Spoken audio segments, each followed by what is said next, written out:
Hello, नमस्कार दोस्तों। आज हम बात करेंगे बावेजा स्टूडियो लिमिटेड स्टॉक के बारे में और जानेंगे इसके इम्पोर्टेंट टारगेट और सपोर्ट लेवल के बारे में।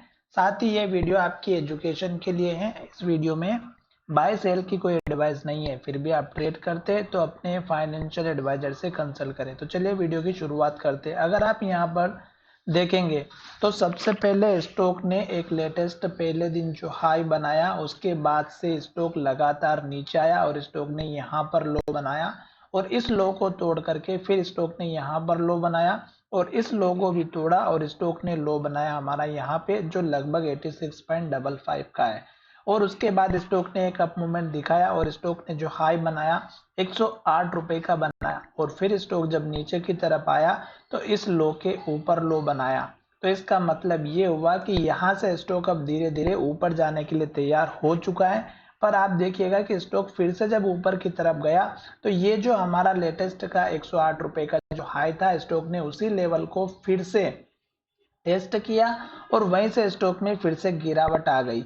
तो यहाँ पर अगर आप देखेंगे तो 2 दिन की कैंडल में अगर आप देखेंगे तो दोनों का हाई 108 रुपए का है और दोनों ने ही इस स्टॉक में इस हाई को ब्रेकआउट नहीं किया और इसके ऊपर क्लोजिंग नहीं दी। तो इसका मतलब ये हुआ कि स्टॉक अभी 2-4 दिन रेस्ट करेगा और उसके बाद स्टॉक ने इन्वर्टेड हैमर रेड कैंडल बनाई और लो के पास क्लोजिंग दी और फिर से स्टॉक में रेड कैंडल बनी और लो के पास क्लोजिंग हुई। तो अब स्टॉक जो है हमारा सपोर्ट लेवल कहां पर बनाएगा? पहला सपोर्ट लेवल इसी कैंडल के लो के आसपास का रखना है जो कि 92 का है और एक लेवल है 93 का। तो 92 से 93 का एक आपका सपोर्ट लेवल बनेगा जो यहाँ पर पहले भी हमारा बन चुका है। तो ये आप देख सकते हैं 92 से 93 का आपका एक सपोर्ट का लेवल बन चुका है।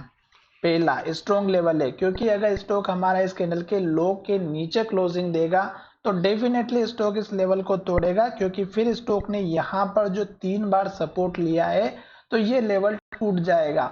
तो इसलिए ये 92 93 का इंपॉर्टेंट लेवल है सपोर्ट का। टारगेट की अगर हम बात करें तो इसी कैंडल के हाई का टारगेट रखना है जो आपको यहाँ पर बहुत ही अच्छे तरीके से समझ में आएगा कि जो पहले 108 रुपए का टारगेट था वही अब आपका टारगेट रहेगा। इससे ऊपर जब स्टॉक क्लोजिंग देगा वॉल्यूम के साथ और डिलीवरी परसेंटेज के साथ में, तभी से इस स्टॉक में आप लॉन्ग पोजीशन बना सकते हैं, क्योंकि ये स्टॉक फिर इस रेंज को तोड़ देगा और स्टॉक ऊपर चला जाएगा।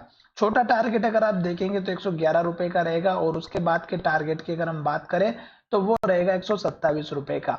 तो ये 2 से 3 आपके टारगेट रहेंगे और 127 रुपए का टारगेट है आपका बहुत ही इंपॉर्टेंट लेवल रहेगा, क्योंकि ये वो लेवल है जहां से स्टॉक ने नीचे की तरफ ब्रेक डाउन दिया था और स्टॉक उसके बाद लगातार एक के बाद एक रेड कैंडल बनाते हुए लो बनाते हुए नीचे आ रहा था। तो अभी स्टॉक इस रेंज के अंदर ट्रेड कर रहा है। जब तक स्टॉक इस कैंडल के ऊपर क्लोजिंग ना दे, एटलीस्ट 109 रुपए के आसपास अच्छी स्ट्रॉन्ग क्लोजिंग ना हो वॉल्यूम और डिलीवरी के साथ, तब तक आप इस स्टॉक में ना बने रहें।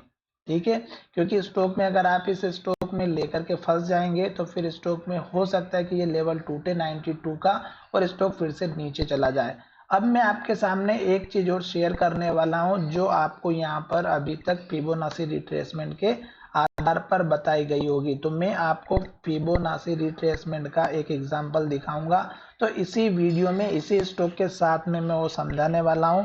आपको उसी की हेल्प से अपने टारगेट डिसाइड करना है। तो यहाँ पर देखिएगा जो पहली बार का हाई था रिट्रेसमेंट में, उस हाई के वहां से आप पॉइंट फिगर कीजिएगा और नीचे की तरफ आप जब स्टॉक ने यहाँ पर जो लो बनाया है इस लो तक आप लेकर के आइएगा। तो यहाँ पर देख सकते हैं ये स्टॉक का हमारा पहले वाला लो था और स्टॉक में यहाँ से 0 से स्टार्टिंग हुई थी और पहले वाला जब लो बन करके स्टॉक ऊपर की तरफ गया था तो पहला 0.23% का जो हमारा पहला टारगेट था वो यहीं पर बन रहा है। दूसरा टारगेट हमारा 0.382 का बन रहा है, वो यहाँ पर बन रहा है इस लाइन के साथ में। और ये लाइन अगर आप देखेंगे तो ये हमारा 123 के आसपास का है। उसके बाद 50% का जो रिट्रेसमेंट 135 रुपए के आसपास का, 135 के बाद फिर 61, फिर 78। तो इस तरह से आप अपना टारगेट डिसाइड कर सकते हैं फिबोनाची रिट्रेसमेंट के साथ में। तो आपका टारगेट जैसे ये एक के बाद हिट होगा उसमें आप 50% का आप जरूर लेकर के चलिएगा टारगेट, जो कि लगभग हमारा यहाँ पर बनेगा 135 रुपए के आसपास का। तो फिलहाल आपको इसी के बेस पर अगर आपको काम करना है तो ये आपको 90% रिजल्ट देगा और जैसे जैसे स्टॉक ऊपर की तरफ जाएगा तो जैसे यहाँ पर रेड कैंडल बनी वैसे ही ग्रीन कैंडल बनती है एक के बाद एक हाई बनाते हुए, तो तब तक आपको जो है बने रहना है। आशा करता हूँ कि ये वीडियो आपको पसंद आया होगा, और अगर वीडियो पसंद आया है तो चैनल को जरूर सब्सक्राइब करिएगा। धन्यवाद, मिलेंगे नए वीडियो में।